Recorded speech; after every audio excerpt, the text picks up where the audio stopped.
Olá, vamos iniciar o estudo da Previdência Social. Essa nossa matéria é uma matéria muito importante e que é cobrada em diversos concursos públicos, principalmente na área federal.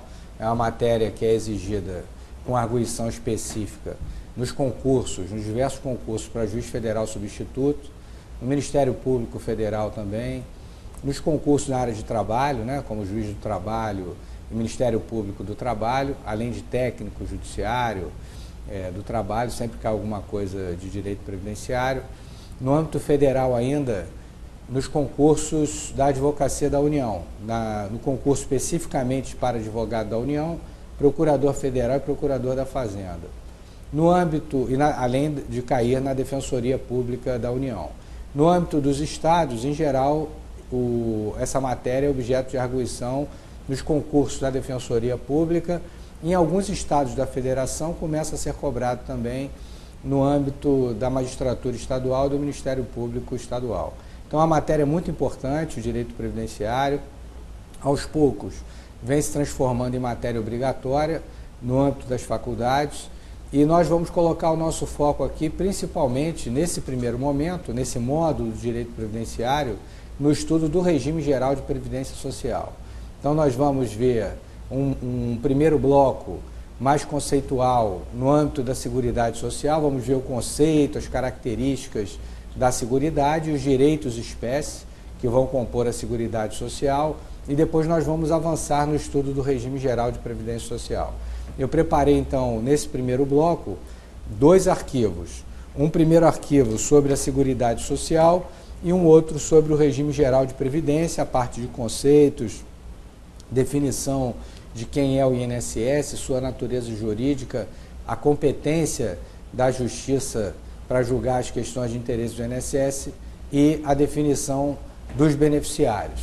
Então, nós vamos ter na matéria, nesse módulo, que é denominado Direito Previdenciário, ele vai ser dividido em blocos. O primeiro bloco nós vamos chamar de Seguridade e Previdência. Essa é a denominação do primeiro bloco. Conceito e características.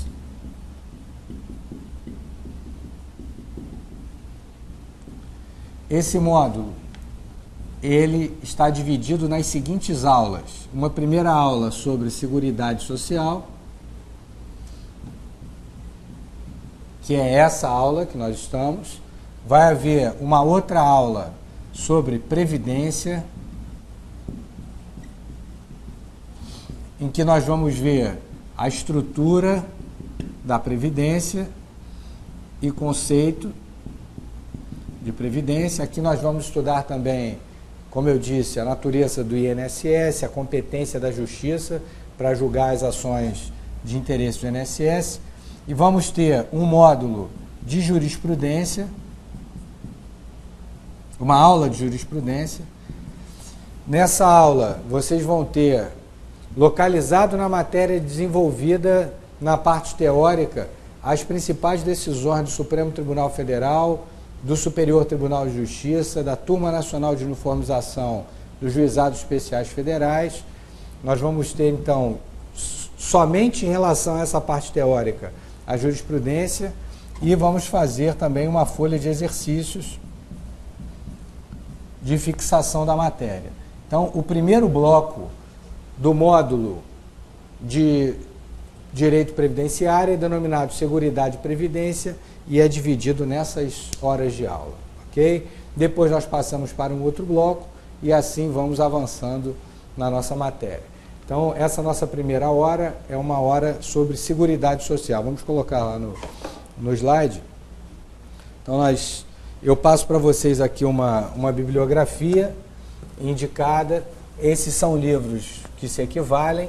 Eu tenho um livro de Direito Previdenciário, ele está na 16ª edição da editora Ímpetus. Então, Marcelo Leonardo Tavares, da editora Ímpetus. Um outro livro também que é muito bom da editora Ímpetus é do professor Fábio Zambit, curso de Direito Previdenciário. De autores de São Paulo, nós temos aí o Sérgio Pinto Martins, com o Direito da Seguridade Social, Vladimir Novaes Martins, e o Marcos Orione Correia e Érica Correia, com o curso Direito da Seguridade Social, da editora Saraiva.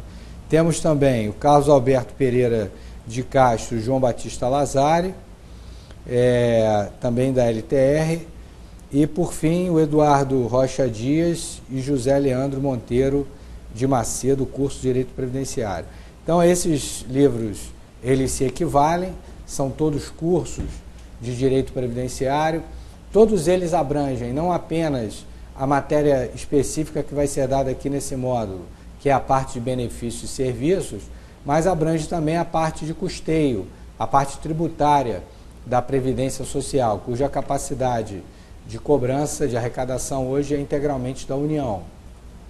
E também, nesses livros, nós vamos ter, em alguns deles, não em todos, pelo menos uma análise constitucional da Previdência dos servidores públicos. Então, são livros que se equivalem, têm natureza de curso. Eu vou indicar aqui um outro livro que não tem essa natureza de curso. Ele é um livro que comenta a Lei 8.213, artigo por artigo. E esse livro é um livro, então, que nós vamos ter, em cada um dos artigos, um comentário feito pelos autores. Ele tem por título Comentários à Lei de Benefícios. Os autores são Daniel Machado da Rocha e José Paulo Baltazar Júnior, de uma editora do Rio Grande do Sul, Livraria do Advogado, um ótimo livro também, que não tem a formatação de curso, mas sim da lei comentada. Eu vou colocar no quadro agora a divisão da nossa matéria pela legislação, né? Então, nós vamos ter aqui, no âmbito da Seguridade Social, então essa aqui é a organização da legislação. Nós vamos ter, em matéria previdenciária, nós temos, no que se refere à previdência pública, temos o regime geral de previdência social, que é o regime do INSS. Ele está definido na Constituição, no artigo 201 da Constituição da República, é regulamentado pela Lei 8.213 de 91 e pelo Decreto 3.048 de 99. Então, nós vamos ter na Previdência do Regime Geral, que é o principal objeto do nosso curso, a previsão no artigo 201, na Lei 8.213 e no regulamento, no Decreto 3.048. Nos regimes próprios de Previdência Social, nos regimes dos servidores públicos, há uma previsão no artigo 40 da Constituição da República, há uma lei de normas gerais, que é a Lei 9.717 de 98, e aí cada entidade federativa terá uma lei específica. No caso da União, é a própria Lei 8.112 de 90, que tem um capítulo próprio sobre Previdência do Servidor Público Federal. Em cada um dos estados há uma lei estadual, em boa parte dos municípios também, observando a Lei de Normas Gerais. Essa é uma matéria de competência concorrente vertical, então cabe sempre à União a edição de normas gerais. E o Fundo de Pensão dos Servidores, o regime facultativo complementar de Previdência Social, tem previsão no artigo 40 da Constituição, parágrafos 14 a 16, não há uma lei de normas gerais. Cada entidade federativa, quando vai criar o seu regime complementar de previdência para os seus servidores, faz por uma legislação específica. No caso da União, a Lei 12.618 de 2012. O Estado do Rio de Janeiro tem, São Paulo tem, aos poucos os estados estão criando por lei o regime facultativo complementar. A previdência privada, ela é prevista na Constituição no artigo 202 e é regulamentada por duas leis complementares, a Lei Complementar 109 de 2001 e a Lei Complementar 108 de 2001. Em matéria de custeio da Seguridade, nós temos a previsão no artigo 195 da Constituição da República, a regulamentação da Lei 8.212 de 91 e o decreto, que é o mesmo decreto, 3.048 de 99. No que se refere à saúde, a Constituição trata da saúde dos artigos 196 a 200 e regulamenta através da Lei 8.080 de 90. É a lei que organiza o SUS. E, por fim, vou colocar aqui no meio, a assistência social. Ela é prevista nos artigos 203 e 204 da Constituição da República e é organizada pela Lei 8742 de 93. Então, essa é a legislação completa em matéria de previdência, saúde e assistência. E é importante vocês terem essa visão do quadro, até para que vocês possam acompanhar o nosso curso com a legislação. A matéria de direito previdenciário é uma matéria muito dinâmica, em que a legislação ela é alterada com muita frequência. A Lei 8.213, quando vocês estiverem em contato com ela, vão ver que ela é atualizada com muita frequência, mas é uma matéria muito positivada, que não tem grandes discussões teóricas, acadêmicas. É uma matéria muito baseada na letra da lei. Então, é uma matéria muito positivada, em que pese é uma matéria dinâmica, ok? Então, é importante vocês terem noção desse quadro, até para que possam adquirir o material para seguir a matéria, tá? Então, o nosso curso é muito centrado aqui no estudo da Lei 8.213. Hoje nós vamos ter um conceito geral de Seguridade Social, nessa primeira hora de aula. Eu vou fazer alguns comentários, e os últimos também, sobre assistência e saúde. Então, a nossa primeira hora de aula é do conceito da Seguridade. Nós vamos ver também saúde e assistência. A partir da segunda hora, nós vamos entrar no estudo da Previdência Social e vamos seguir, tá bom? Então, essa é a estrutura da Seguridade Social. Vamos lá para o slide. O primeiro ponto que nós vamos estudar é o conceito de Seguridade Social e os direitos espécie. Eu vou pedir que vocês abram a Constituição no artigo 194 e no artigo 195. Então, a Seguridade Social, ela é definida na Constituição como sendo o conjunto de ações dos poderes públicos da sociedade que visam a garantia dos direitos à saúde, à assistência e à previdência social. Eu repito, então, a Seguridade Social é o conjunto de ações dos poderes públicos e da sociedade que visam a garantia dos direitos à saúde, à assistência e à previdência social. Então, a Seguridade Social, ela é colocada no artigo 194 da Constituição como um gênero de 3 espécies de direitos sociais: o direito à saúde, o direito à assistência social e o direito à previdência social. Esses direitos espécie que vão compor a Seguridade Social são também referidos como direitos sociais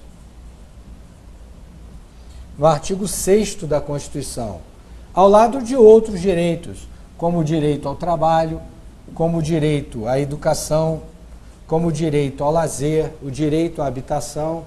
Então, vejam que o direito à educação é um direito social, na forma prevista no artigo 6º, mas que não integra a Seguridade Social.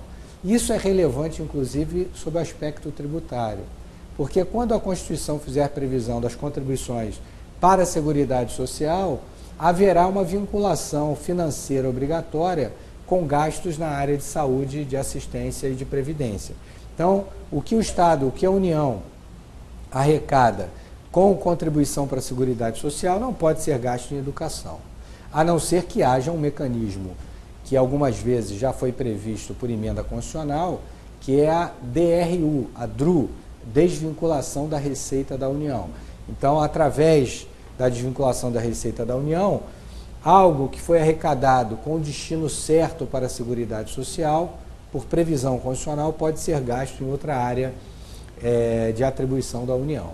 Mas, quando não há DRU, quando não há DRU, tudo que se arrecada de contribuição para a Seguridade Social só pode ser gasto nessas três áreas, uma vez que os outros direitos sociais não integram a Seguridade Social. Então, o direito à educação, volto a dizer, é um direito social, mas não é um direito da Seguridade Social.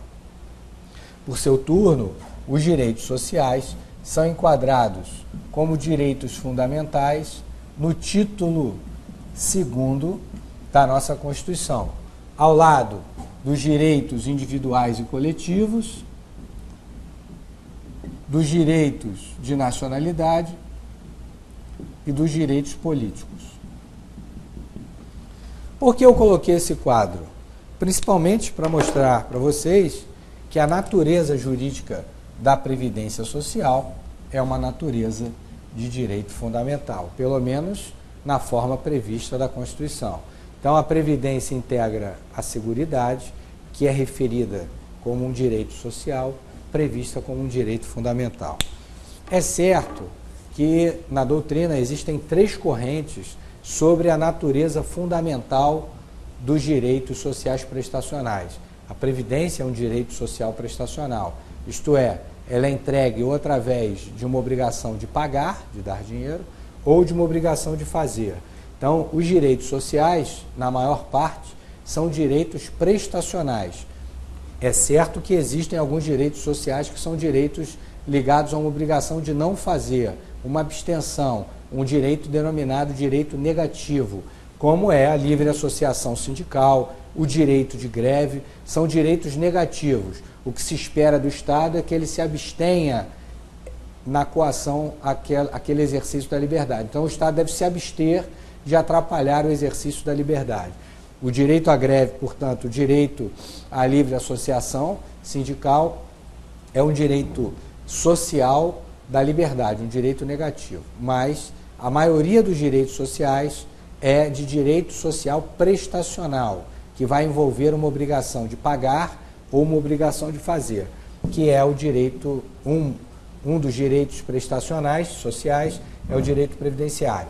Como eu disse, existem três correntes sobre a natureza fundamental dos direitos sociais prestacionais, o que inclui a Previdência.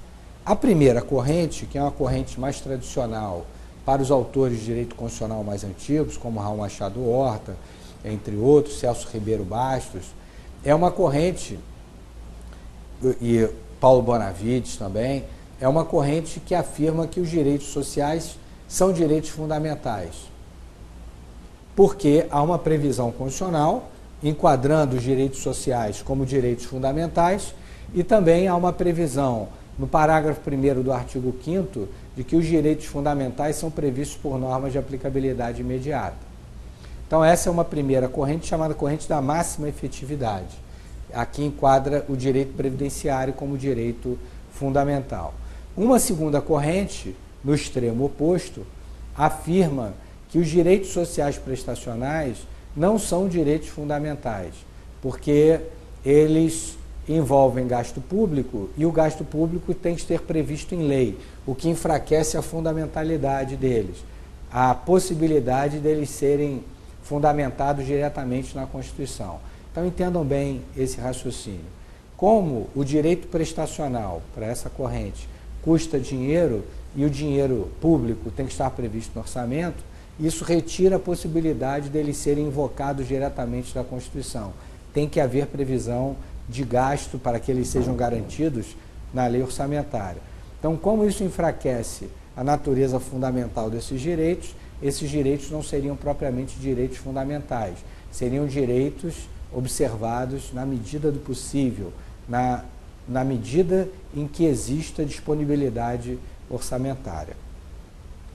A terceira corrente na doutrina é uma corrente intermediária, que trabalha com o conceito de núcleo existencial dos direitos sociais prestacionais. Então, os direitos sociais prestacionais teriam um núcleo mais vinculado à dignidade da pessoa humana. Isso seria uma obrigação inarredável do Estado.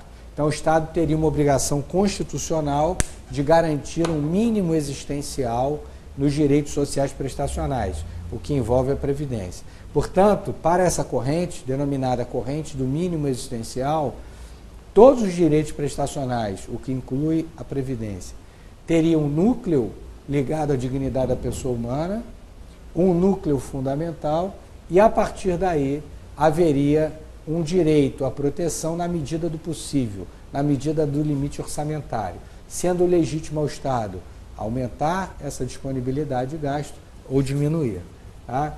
Então, para a terceira corrente, que é uma corrente intermediária, também denominada corrente do mínimo existencial, somente o núcleo da Previdência teria natureza de direito fundamental. Vamos lá no slide.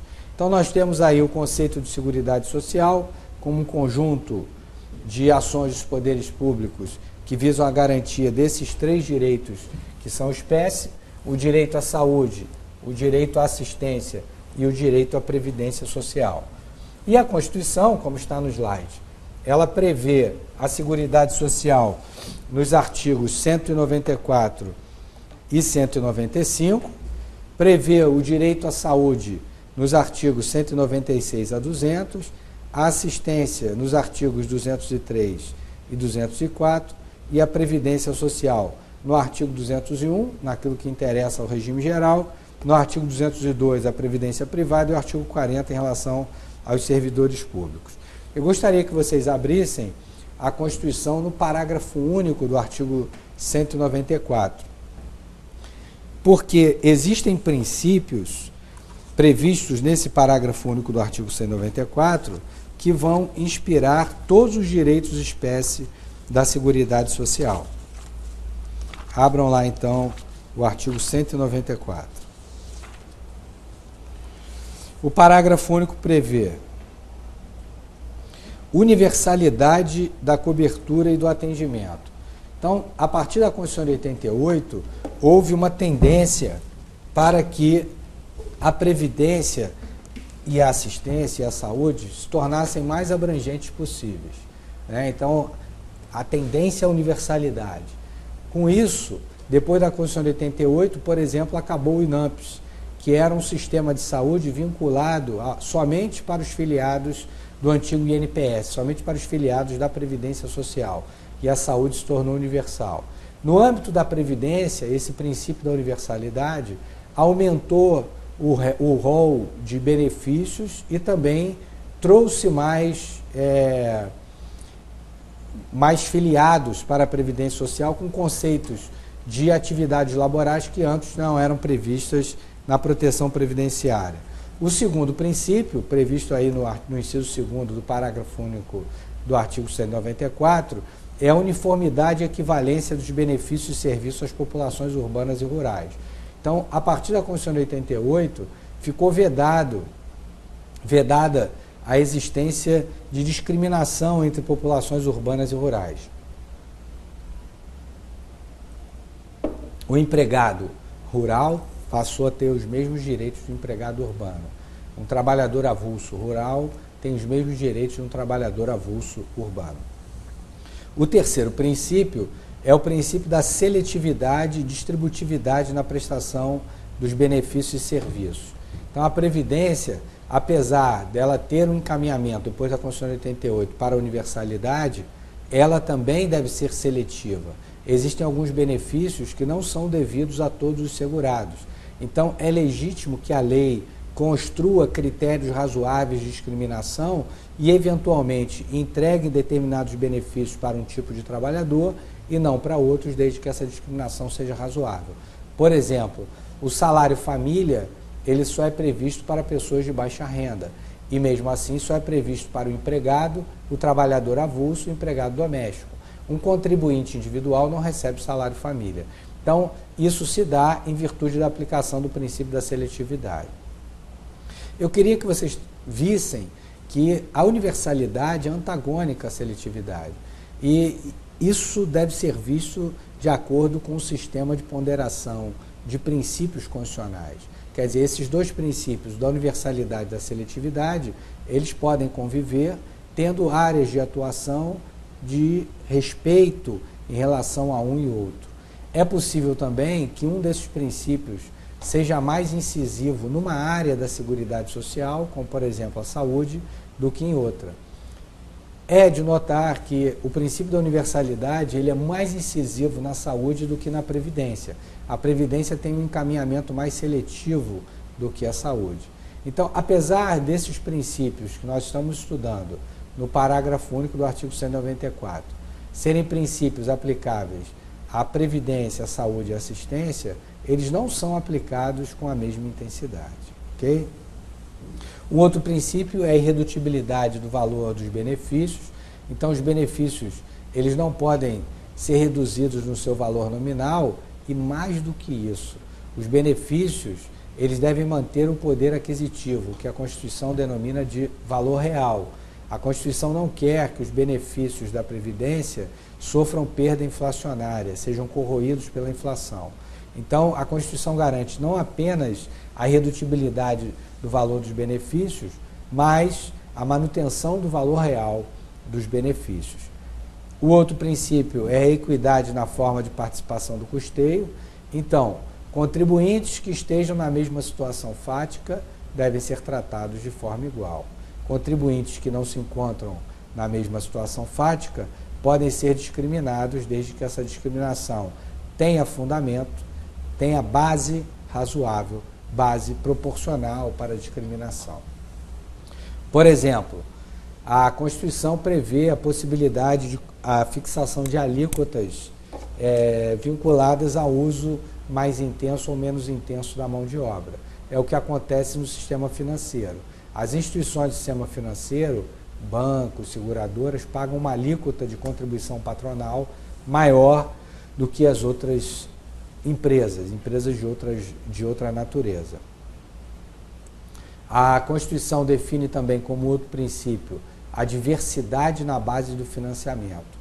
Então, a Constituição ela não quer que o financiamento da Seguridade Social seja baseado em um único tipo de arrecadação, o que deixaria a arrecadação muito fragilizada. Se essa base viesse a ser declarada inconstitucional, na previsão normativa, isso faria com que ruísse todo o edifício de custeio da Seguridade Social. Então, a Constituição ela prefere ter diversidade da base de financiamento. O outro princípio é o caráter democrático e descentralizado da administração. Por isso, existem conselhos no âmbito da administração, com participação de empregados do governo, de aposentados e pensionistas. O outro é o equilíbrio financeiro e atuarial, que está previsto no caput do artigo 201, e o da pré-existência de custeio. A Constituição veda que sejam criadas os benefícios, estendidos os benefícios, sem a correspondente fonte de custeio. Então, esses princípios são os princípios da Seguridade Social. Como eu disse, eles vão imantar, vão influenciar toda a área da Seguridade, mas com força diferente. Alguns princípios podem ter uma incidência maior na Previdência do que na saúde, e isso é normal. Vamos voltar lá no slide. Então, vocês têm aí o rol desses princípios que foram comentados, né? No meu livro eu também faço comentários desses princípios, então nós temos cada um deles aí. Vamos estudar então um pouco as contribuições para a Seguridade Social. Abram a Constituição de vocês no artigo 195. Para a maioria dos autores de direito tributário, os tributos, eles são divididos em 5 espécies, né? Os impostos são tributos, têm a característica de não vinculação, as taxas, a contribuição de melhoria, o empréstimo compulsório,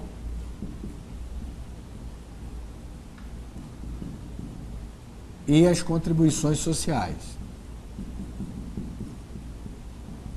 Vamos denominá-las, nesse primeiro momento, de contribuições sociais em sentido amplo.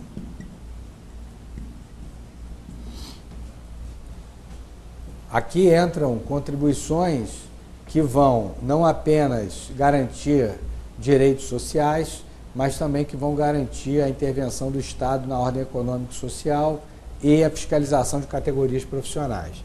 Essas contribuições sociais, elas podem ser divididas em contribuição de intervenção no domínio econômico, a CID. Nós temos aí diversos tipos de CID, por exemplo, o adicional sobre o frete para a renovação da marinha mercante, a FRMM. Temos também CID sobre os combustíveis derivados de petróleo. Então, são contribuições de intervenção no domínio econômico. Temos as contribuições de interesse das categorias profissionais, são contribuições arrecadadas para permitir a fiscalização de determinadas categorias no interesse do Estado. É a contribuição, por exemplo, para o CRO, para o CRM, para o CREA. Então, a contribuição que se paga para o Conselho de Medicina, para o Conselho de Odontologia, para o Conselho de Engenheiros e Arquitetos e Agrônomos, são contribuições de interesse da categoria profissional.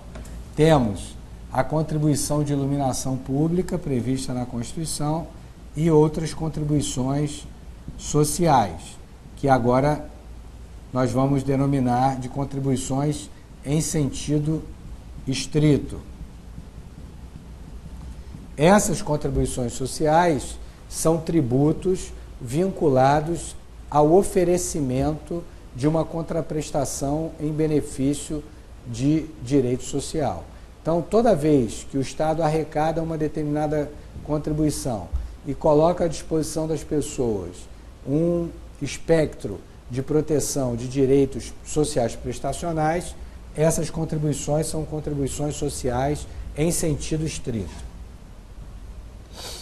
Dentre as contribuições sociais em sentido estrito, existem aquelas, por exemplo, direcionadas à educação, como o salário e educação.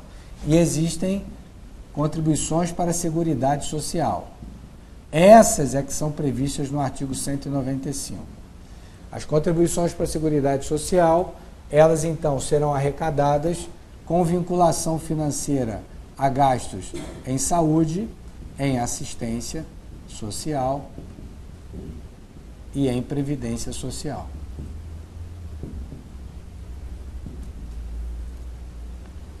Então, a Constituição prevê as contribuições para a Seguridade Social dentro desse espectro tributário. Esse quadro se destina a permitir que se afirme, ao final, que as contribuições para a Seguridade Social são contribuições sociais em sentido estrito, enquadradas no conceito de tributos, né?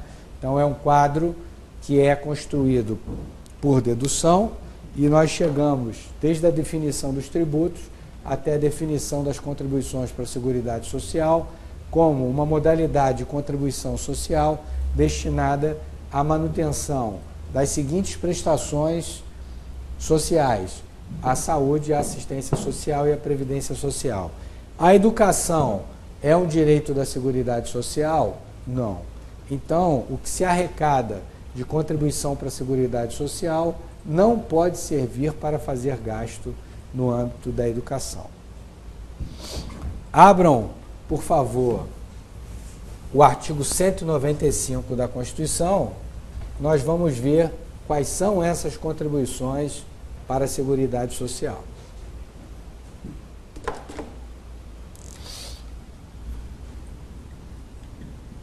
O artigo 195 da Constituição, ele não institui nenhuma contribuição, ele permite que a lei institua. Ele é, portanto, um artigo de permissivo tributário. A Constituição, ela faz uma alusão a uma determinada hipótese de incidência que será explorada pela lei na competência tributária para instituir o tributo. As contribuições para a Seguridade Social são de competência da União. Isto é, a União pode instituir essas contribuições por lei. Elas são arrecadadas das empresas, na previsão do inciso 1º, sobre a remuneração ou folha de salários dos empregados, a chamada contribuição patronal, ou contribuição sobre a folha de salários, a contribuição sobre o faturamento ou receita. Aqui nós vamos ter já instituída a contribuição da Lei Complementar 70 de 90, que é a COFINS, a contribuição social sobre o lucro líquido das empresas, também instituída pela Lei 7689.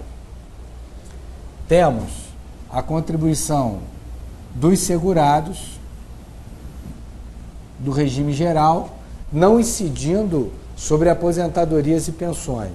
Então, na forma prevista no inciso 2º do artigo 195, não pode incidir contribuição sobre valores recebidos por aposentados e pensionistas do INSS. Não existe contribuição de inativos do INSS. Só quem paga a contribuição de inativos são os servidores públicos. No âmbito do INSS, não. A contribuição sobre a receita dos concursos de prognóstico. Então, todos os jogos de azar explorados pelo Estado, Sena, Raspadinha, loteria, uma parte da arrecadação vai para a Seguridade Social, na forma prevista no inciso 3º do artigo 195. E, por fim, a chamada COFINS importação, que é a contribuição que incide sobre a importação de produtos e serviços, no inciso 4º, com redação dada pela Emenda Constitucional número 42. Então, essas são contribuições para a Seguridade Social. Portanto, o que se arrecada de COFINS pode ser destinado à saúde, à previdência ou à assistência. Ocorre que dessas contribuições, 2 só podem ser destinadas à previdência. São contribuições que, mais do que contribuições da Seguridade, são contribuições especificamente da Previdência Social.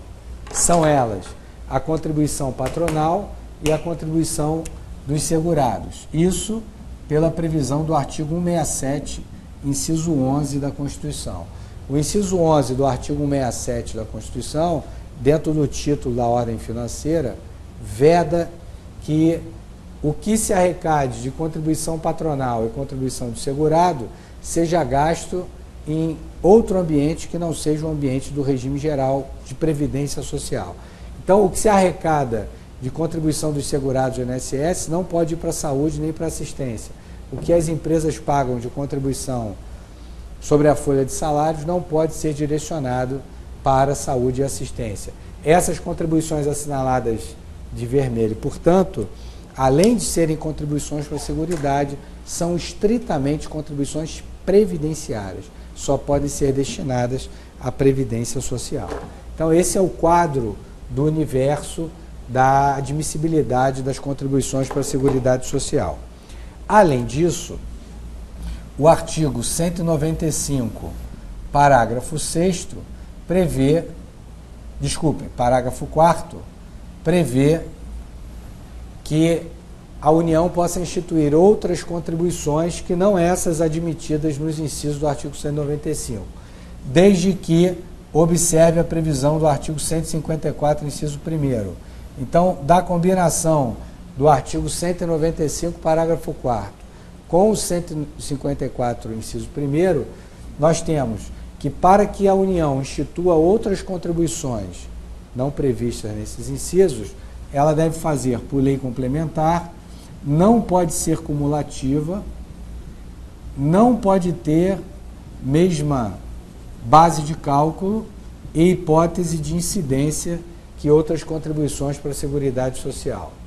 Nesse momento, não existe nenhuma contribuição instituída com base no artigo 195, parágrafo 4º.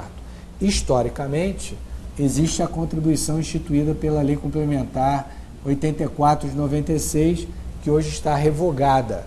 Mas, se vocês quiserem um exemplo histórico, a Lei Complementar 84 de 96 instituiu uma contribuição com base na combinação do artigo 195, parágrafo 4º, com o 154, inciso 1º. Ok? Então, esse é o quadro aqui das contribuições para a Seguridade Social. Vamos lá no slide. Eu gostaria de conversar um pouquinho com vocês sobre a saúde, né? Então, a saúde ela é organizada na Constituição dos artigos 196 ao artigo 200. A saúde ela pode ser dividida em saúde pública e saúde privada. A saúde pública é mantida pelo poder público, a saúde privada, em princípio, é de livre exploração pelos profissionais que trabalham nessa área. O Estado, em relação à saúde privada, ele faz a fiscalização profissional, a fiscalização das condições sanitárias, mas, em princípio, os profissionais podem cobrar o preço livre pelos seus produtos. Quando a saúde privada é prestada por meio de seguro de saúde, plano de saúde, o Estado também faz uma regulação através da agência própria, que é a Agência de Saúde Suplementar, a ANS, Agência Nacional de Saúde Suplementar. A saúde pública é que é um dever do Estado. O artigo 196 define a saúde é um direito de todos e um dever do Estado, garantido por políticas públicas. Então, a lei que regulamenta a saúde deve organizar esse sistema de forma integrada e hierarquizada, prevê a Constituição, de forma a atender essas necessidades da população. Nós sabemos que o Sistema Único de Saúde, o SUS, ele vive em grande dificuldade pela deficiência da forma como ele é organizado. Então, o SUS, que é o Sistema Único de Saúde, ele é integrado por uma rede hierarquizada, quer dizer que os órgãos de saúde devem observar os atos normativos respectivos. Então, a Secretaria Municipal de Saúde deve observar os atos normativos da Secretaria Estadual, que deve observar os atos do Ministério da Saúde. A saúde privada, ela pode ser apresentada, ela pode ser prestada através de instituições públicas ou de instituições privadas conveniadas. Então, existem instituições privadas que se conveniam ao SUS e são remuneradas pelo Estado. A saúde pública ela deve ser prestada, então, por uma rede integrada e hierarquizada, observando dois princípios principais: o princípio da universalidade e o princípio da gratuidade. Vamos lá no slide. Esses, então, são os princípios que vão caracterizar o SUS. Uma rede integrada e hierarquizada, e ela tem por características a gratuidade e a universalidade. Ok? Vamos conversar um pouquinho sobre a assistência social. Abram a Constituição, por favor, no artigo 203 e 204. O que é a assistência social? A assistência social é um conjunto de ações do Estado para a proteção de pessoas necessitadas em situações mais delicadas da existência humana, como a maternidade, a infância, a juventude, a idade avançada e a deficiência física. A assistência social ela é prestada também por uma rede integrada e hierarquizada, com órgãos da União, órgãos dos estados e órgãos dos municípios. Ela também é gratuita, mas, diferentemente da saúde, ela não é universal. Ela é destinada a pessoas necessitadas. Então, vamos fazer aqui um paralelo. Enquanto na saúde pública não se pode negar tratamento a uma pessoa pelo fato dela ter renda, isso é legítimo no ambiente da assistência social. A assistência social ela é seletiva, destinada a pessoas necessitadas. O benefício mais importante da assistência social é o benefício de prestação continuada. Esse benefício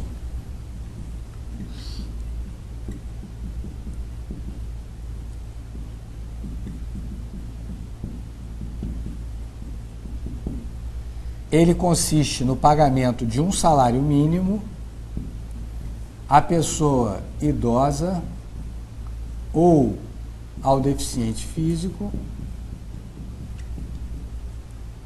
desde que ele seja necessitado.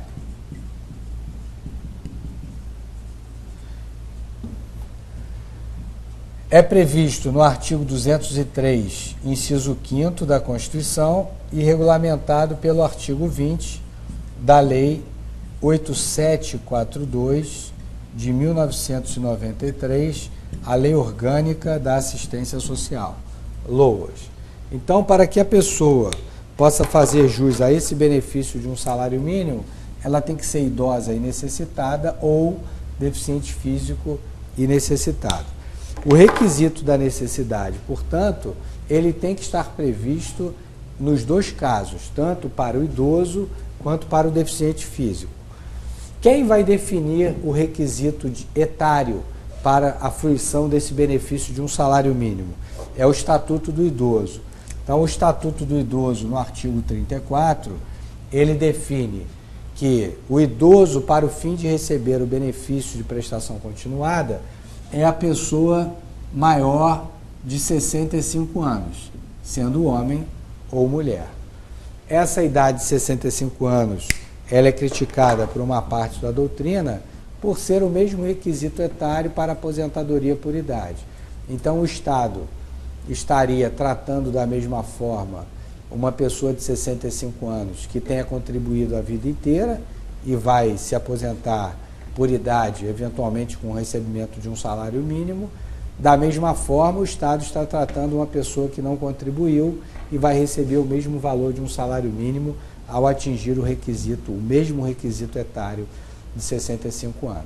De qualquer maneira, essa é a previsão legal, não é inconstitucional a previsão. Lembro apenas como um elemento histórico que a Lei 8742, na redação original, previa a idade de 70 anos. Abaixou essa idade para 67 anos, depois abaixou novamente para a idade de 65 anos.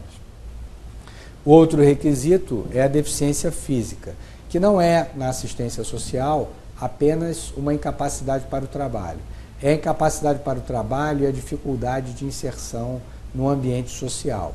Ela deve ter uma previsão de incapacidade mínima de 2 anos, abaixo de 2 anos a lei não prevê essa proteção, isso não é considerado inconstitucional, então a lei ela pode colocar uma previsão mínima de incapacidade para a fruição do benefício de assistência social, e o outro requisito é o requisito de necessidade.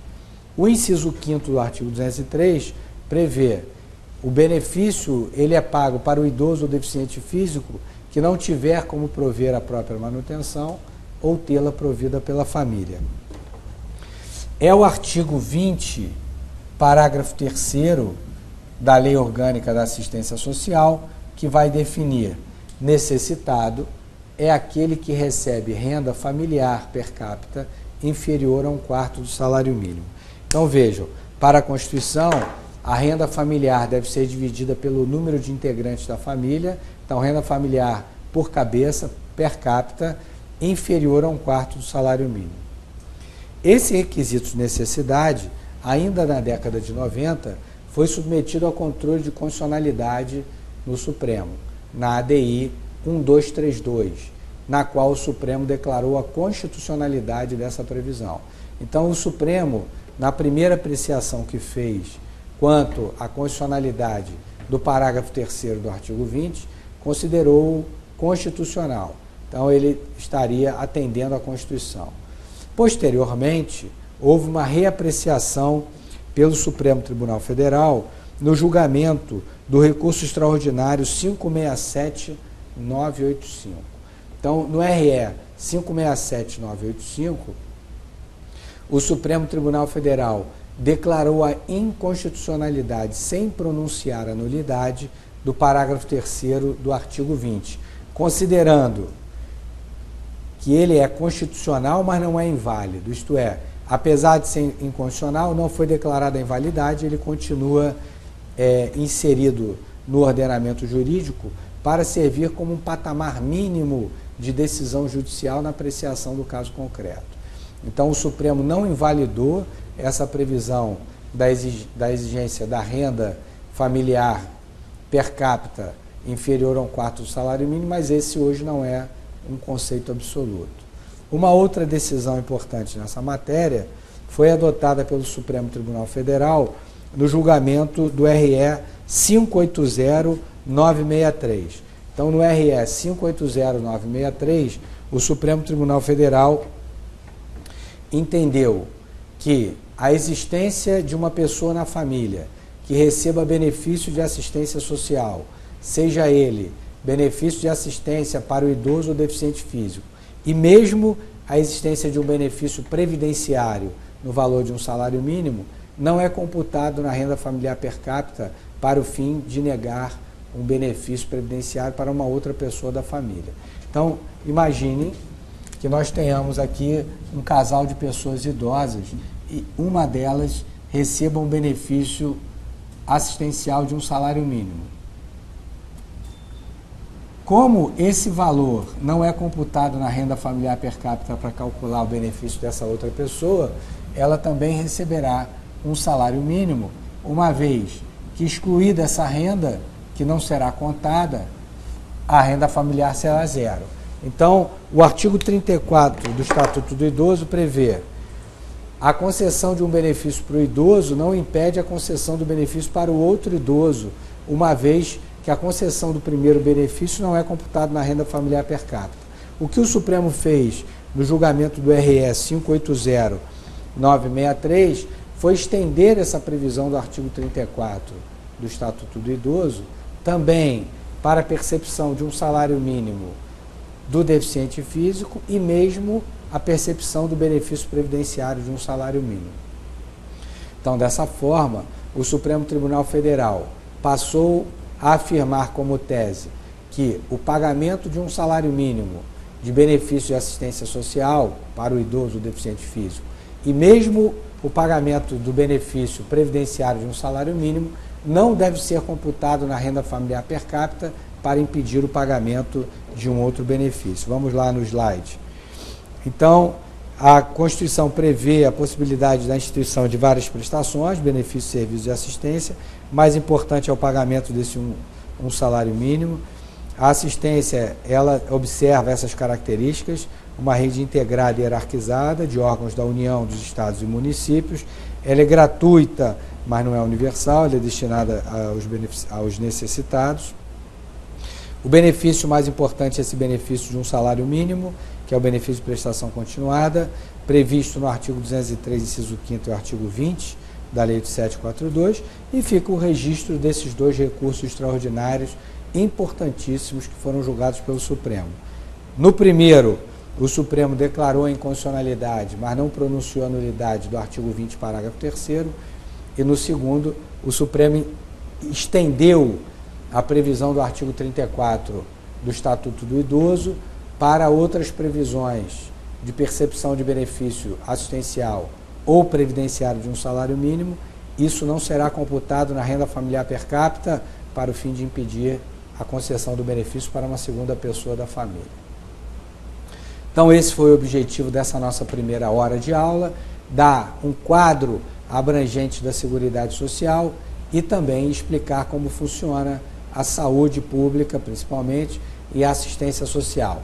Na nossa próxima hora, nós já vamos entrar no estudo da Previdência. Até lá!